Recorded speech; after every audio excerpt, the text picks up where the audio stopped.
কাকি এখানে কত বছর আছেন কাকি? হ্যাঁ কত বছর আছেন মাঠের মধ্যে? মাঠের মধ্যে আমরা 31 মাসে ঘর বান্ধিল, 34 মাস দিয়েছে। 3 বছর। হ্যাঁ 3 বছর হয়ে গেছে। চাষির ঘর না বাবা খালি এমনি সরকার সরকারি জায়গা আছে। আর এখানে আপনাদের গ্রামের বাড়ি? আমাদের বাড়ি ওই পাশে ওই বটতলার। বটতলার ওখানে বাড়ি? হ্যাঁ তা মাঠের এটা ভিতরে না? না এটা তো ওই এটা আছে, এইটা না বটতলা হচ্ছে ওইটা, ওই মসজিদের ওইখানে। ওই মসজিদের মেন রোডের ওখানে ওইটাই বটতলা, এটা না। এটা কি সন্ন্যাসীর বটতলা? হ্যাঁ হ্যাঁ ওই কত বছর এখানে চাষি?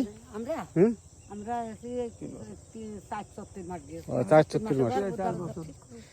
মানে চাষি যে আসলে যে সেই আদিকালের মানুষ, সেইটা বোঝা গেল যে 34 মাস বাংলা মাস ছাড়া তার সে কোনো কিছু বলতে পারে না। হ্যাঁ। আমি কারের টিপ দেব বুঝলি, মোবাইলের ব্যবহার করতে পারি না। তাহলে এই হচ্ছে অরিজিনাল বাঙালি। কেশবপুর বাবার বাড়ি। মামার বাড়ি আছে মনিরাম। ও সব তো একই রোডে। হ্যাঁ আর আপনার এক করতে ছেলে? পারবো পারো। আমার বাড়ি হলো যশোর পালবাড়ি মোড়ে। ওই সকালে কাজ কাম করে, ওই টানে কাম করছে ওই ওই দূর বাগেরহাটে। আর একজন বাড়ি বউটাও আছে। বাপ ছবি তুলতে চাও মাইয়ার? এই দেখো, এই দেখো, ওই দেখো তোমার ঘর, ও ওই দেখো তোমার ঘর, আচ্ছা দেখিছো? আর তোলো বুড়ো মানুষ, আমি ছবি তুলবা তার কি? দেখিছো এটা তোমার ঘর না? হ্যাঁ